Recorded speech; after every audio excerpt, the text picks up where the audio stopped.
Welcome back to Pillar Sports. Today we are talking about 5 things that we learned from Manchester United's roller coaster 2-1 win over Chelsea at Old Trafford. Well, look at the numbers. We'll look at the numbers behind the moment, especially Bruno's milestone defensive contributions, think Matthijs de Ligt, and what Mazraoui brought. Let's get into it. Let's get this party started. First things first, we need to talk about Bruno Fernandes' milestone and impact by the numbers. Bruno scored in the 14th minute to open the scoring, grabbing his 100th goal for Manchester United in all competitions. Bro, that is insane. 100 goals in all competitions. He has put himself in rarefied air. He has put himself in Brian Robson, Paul Scholes, Ryan Giggs, and now Bruno Fernandes. That is absolutely amazing. That goal was also in his 200 Premier League appearance for the club. This was his third goal in 6 league games against Chelsea. They do just love scoring against Chelsea. That we have to give him credit for. He loves it. It's his favorite thing to do in his pastime. It is just amazing. It is just amazing. United expected goals in that match were about 1.74 versus Chelsea's 0.39, indicating that United created significantly better chances than Chelsea. So Bruno didn't just score a milestone goal. He did so in a game where United clearly was superior in the chance creation, even discounting the red card to Chelsea. And he has been consistently dangerous versus this opponent. The truth about it is that Bruno has been a G, and we need to give him all the credit that he deserves, because Bruno Fernandes, brothers and sisters, he is amazing.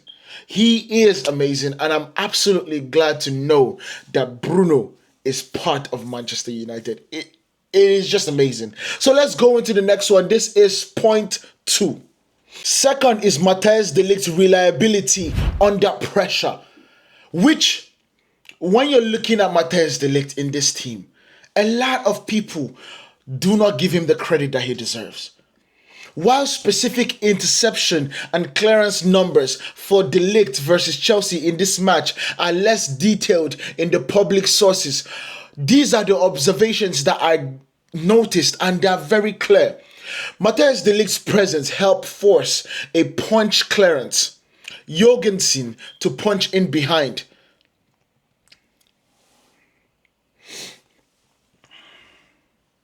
Matthijs de Ligt's presence helped force a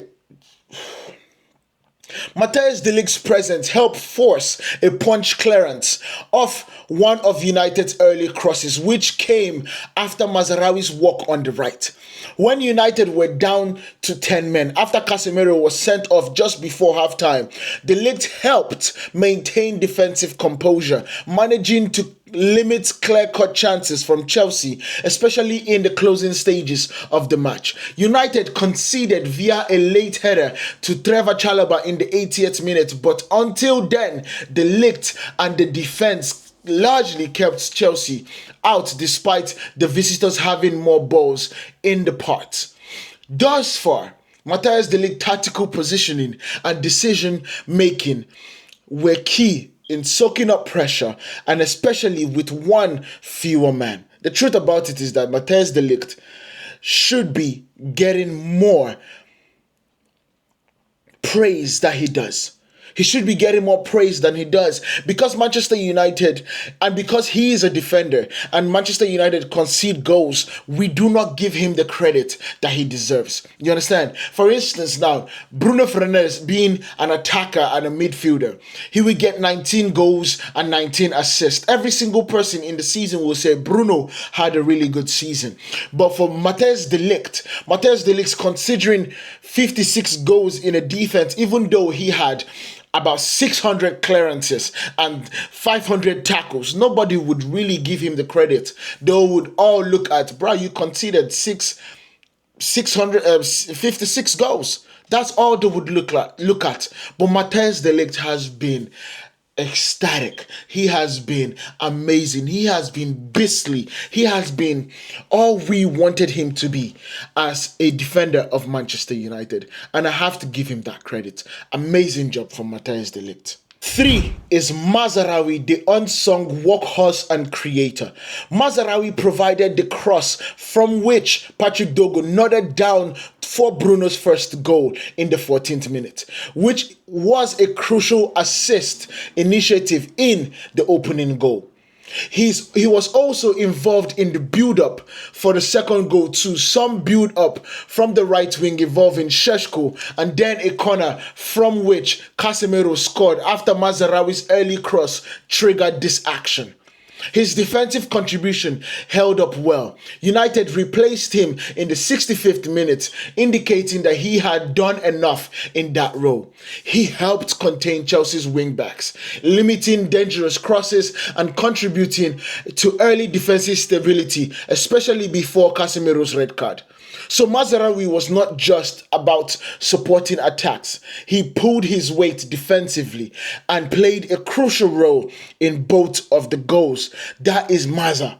If there's one thing we can give credit to Erik ten Hag, is bringing Mazraoui in to Manchester United. £12 million, by the way.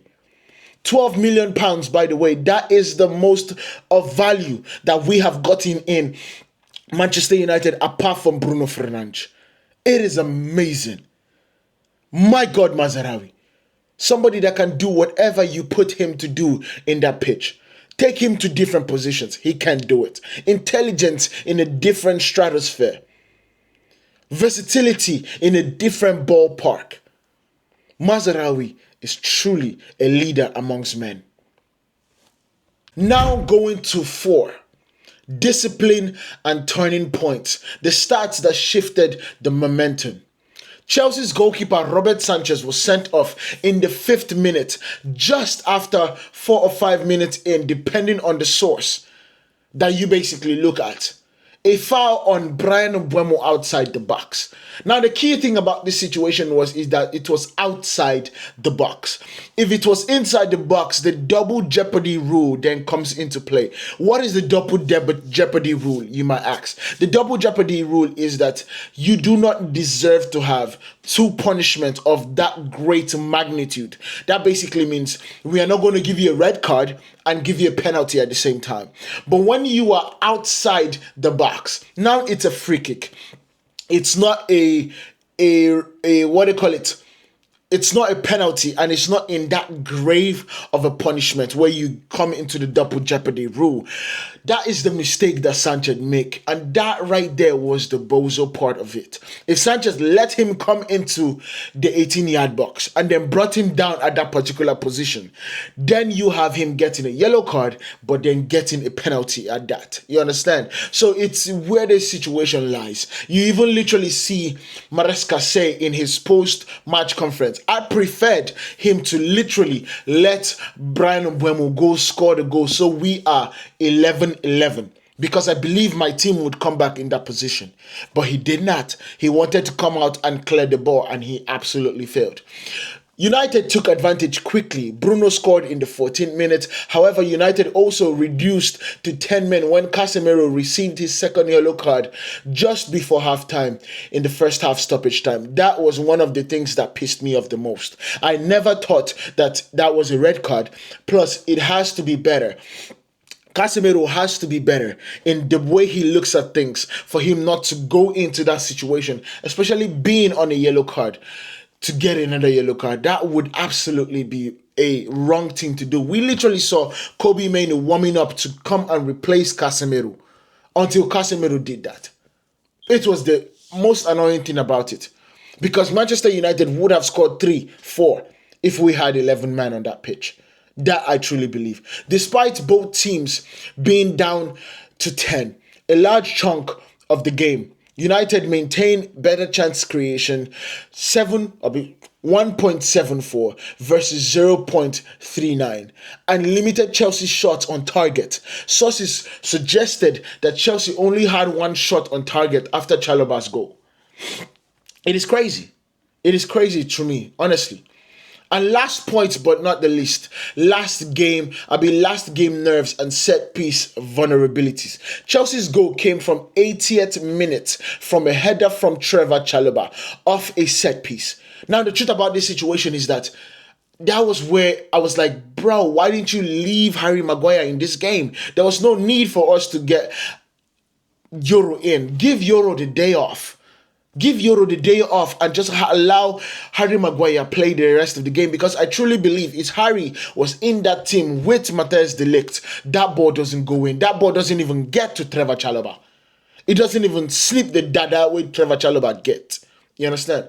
United then had to survive several nervy moments and 7 minutes of stoppage time, because for some reason they give Liverpool 3 minutes when they are leading and they have to survive the game against Everton. They give them 3 minutes. But against Manchester United trying to survive against Chelsea, they give them 7 minutes. I'm not saying anything here. I'm not honestly saying anything here, but that is suspicious. Suspicious. It's very, very suspicious. You get me? The fact is that United created better XG, yet conceded late under pressure, shows that even when they dominate, concentration lapses at set pieces remain a risk for Manchester United. And that right there is the problem. In summary, the numbers underline that we saw with our own eyes Bruno Fernandes' milestone wasn't just symbolic. It came when the team needed it the most. De Ligt held the line under pressure. Mazraoui offered more than just overlaps. His contributions were crucial in both attack and defense. Discipline swung the game both ways. And even though United earned it, the late goal and under pressure showed that there are still margins to tighten up. United can build on consistency at this point in defending, especially in the set pieces, and maintain mental focus when matches get tight. They got the potential to string together meaningful results. Well, thank you guys for listening and watching. If you want a version of this in advanced metrics, pressures, successful defensive actions, etc., I can put together those things. So make sure you guys like it. Hit that like button, hit that subscribe button, turn on your notifications, and I will see you guys in the next one. Much love. Peace out.